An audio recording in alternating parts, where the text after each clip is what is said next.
Baik teman-teman, kembali lagi bersama dengan saya pada video bahan ajar kali ini. Saya ingin memperlihatkan contoh ya, sebagai contoh kasus dalam estimasi keragaman genetik ya, menggunakan metode statistik yang standar barangkali ya. Baik, nah berawal dari biasanya kaitan dengan metode statistik kan berawal dari sebuah metodologi penelitian ya. Teman-teman juga sudah paham bahwa ini contoh. Jadi yang paling penting adalah bahwa penggunaan desain yang paling penting ya saya tekankan, penggunaan desain di lapangan terkait dengan estimasi keragaman genetik. Yang pertama, kita bisa menggunakan rancangan percobaan seperti pada umumnya. Yang kedua juga kita menggunakan pendekatan statistika parametrik atau statistik deskriptif begitu ya. Atau juga nanti kita bisa mengaplikasikan juga tanpa tata ruang. Karena mengapa tanpa tata ruang istilahnya, atau barangkali istilah yang lain silakan dicari.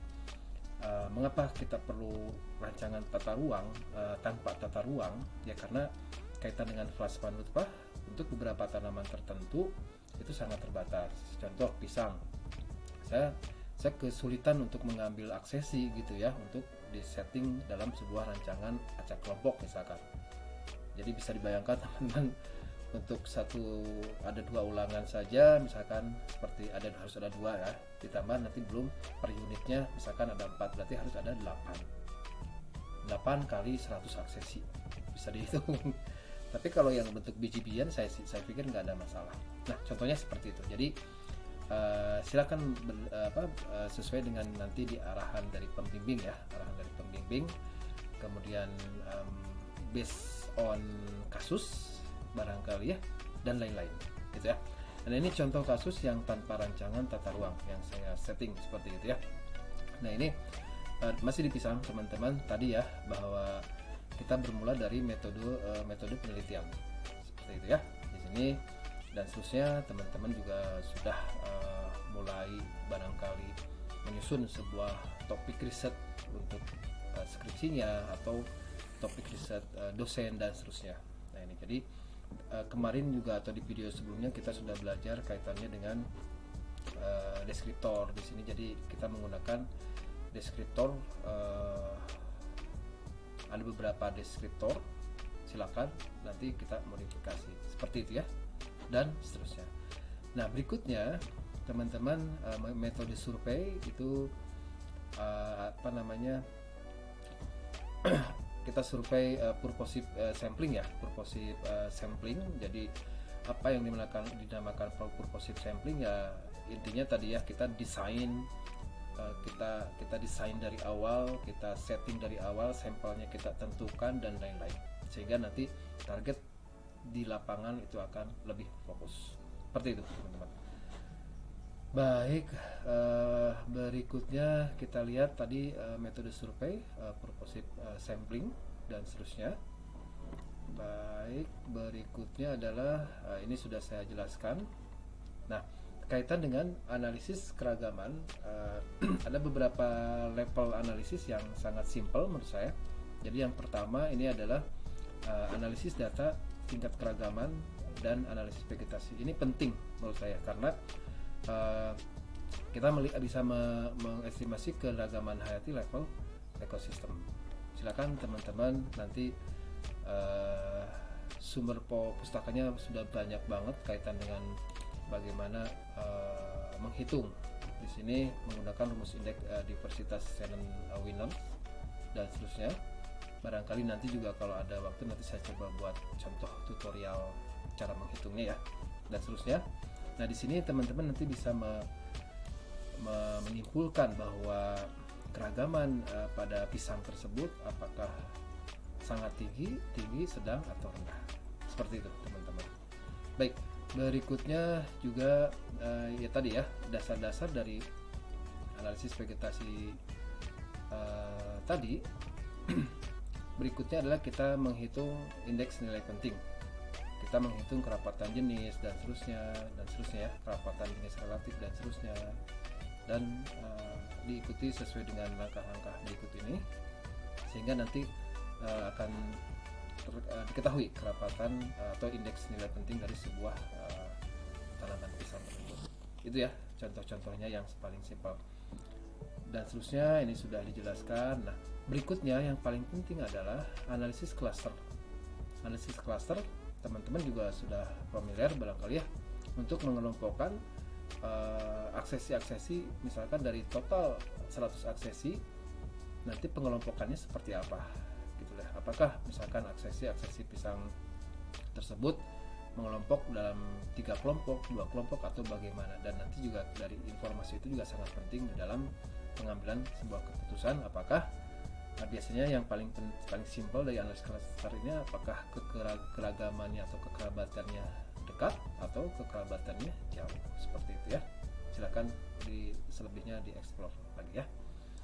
Nah, yang satu lagi ada Principal Component Analysis. Nah, analisis PCA ini digunakan untuk mengidentifikasi pola dalam data yang dititik beratkan kepada persamaan atau perbedaan antar individu. Jadi dasar pengelompokan dari analisis kekerabatan berdasarkan klaster itu nanti bisa diperoleh sebetulnya karakter apa sih sebagai pembedanya. Seperti itu biasanya. Itu dengan PCA, atau karakter mana sih yang dinyatakan sebagai diskriminan, pembeda antara aksesi yang satu dengan aksesi lainnya. Aksesi-aksesi yang memiliki kesamaan itu akan mengelompok pada suatu klaster tertentu. Gitu ya, teman-teman. Baik, kita coba sekarang bagaimana lihat hasilnya ya. Ini dan seterusnya, ini format skripsi, teman-teman juga sudah tahu. Nah, pengamatan juga tadi ya sesuai dengan deskriptor. Ini contoh deskriptor yang ada dan seterusnya. Nah, kita lihat di hasil pembahasan ini masih umum, teman-teman. Jadi silakan di pembahasan bisa membahas tentang di pengamatan penunjang ya, bisa membahas tentang penyakit, tentang kondisi pisang dan seterusnya ya. Nah, berikutnya kita lihat yang pengamatan utama. Nah, ini ekosistemnya di Jati Gede. Kita lihat. Nah, di sini kita menemukan, kita sudah berdasarkan perhitungan tadi ya, perhitungan indeks Sen. Ini diketahui di 3 desa itu keragaman jenis agroekosistem pisang di Kecamatan Jati Gede itu tergolong, misalkan di Cipicung itu sedang, Cijengjing rendah, Cintajaya itu sedang. Itu. Berikutnya keragaman jenis atau indeks nilai penting. Nah, di sini indeks nilai penting akan terlihat penyebarannya seperti ini, di mana di sini pisang Ambon hijau itu 52,69, kapas 67 dan seterusnya. Artinya dari data ini yang paling mendominasi di populasi kecamatan pisang Jati Gede adalah pisang kapas. Gitu ya. Diikuti oleh pisang-pisang lainnya. Itu maksudnya. Berikutnya kita coba ini dikeluarkan pisang yang paling tinggi tadi, pisang kapas itu di mana aja sih sebetulnya menyebarnya? Oh, ternyata menyebar hanya di 2 desa.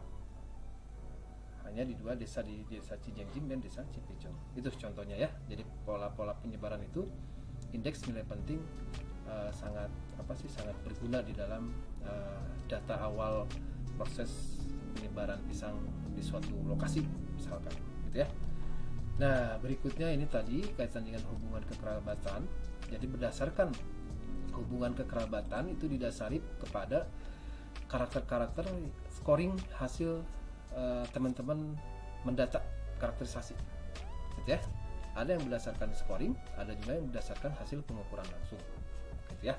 Misalkan data tersebut sudah dikumpulkan, baru kita olah menjadi menggunakan software Entesis namanya, bisa Entesis, bisa juga menggunakan XLStat apalagi ya, atau PB Tools. Itu banyak banget yang bisa kita manfaatkan, software simpelnya. Nah, dari hubungan kekerabatan minimal gambarannya seperti ini, teman-teman. Jadi ini contoh analisis cluster di antara jenis pisang-pisang tersebut. Di sini antara kapas dan tanduk ini hampir satu keluarga lah gitu ya. Roid dari raja cerai ini hampir dekat, nangka juga dan seterusnya. Ini adalah hubungan-hubungan yang bisa dijelaskan pada analisis cluster. Untuk lebih lengkapnya mangga nanti teman-teman silakan ekspor di beberapa jurnal nasional atau internasional, sudah banyak. Nah, yang terakhir kaitan dengan principal component analysis, ini yang paling penting adalah tadi bahwa ada beberapa indikator ya. Yang pertama agent value, di mana agent value itu memperlihatkan berapa persen kumulatif atau pengaruh-pengaruh lingkungan yang bisa dijelaskan dengan model ini, seperti itu ya. Mangga nanti lebih jelasnya nanti saya coba di tutorial cara perhitungan barangkali ya. Nah, yang berikutnya adalah yang paling penting juga tadi diskriminan. Dengan nilai PCA dengan PCA kita bisa menentukan karakter-karakter sebagai diskriminan. Nah, berdasarkan perhitungan hasil analisis di sini ada PC ya, ini F1 ini F2 ini PC ya, principal komponen 1, 2, 3 dan seterusnya. Seperti itu. Nah, di sini ada beberapa karakter.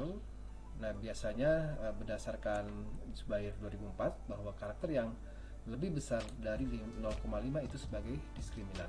Jadi di sini karakter PT 0,6, PT itu adalah panjang tandaan, itu juga sebagai pembeda di antara aksesi. Kemudian karakter-karakter yang lainnya yang di bold ya, itu adalah sebagai penanda atau sebagai diskriminan, pembeda di antara aksesi-aksesi pisang yang diamati tadi. Seperti itu teman-teman kurang lebihnya. Nah, berikutnya juga biasanya ditambahkan ini pola penyebaran varietas pisang di jati gede.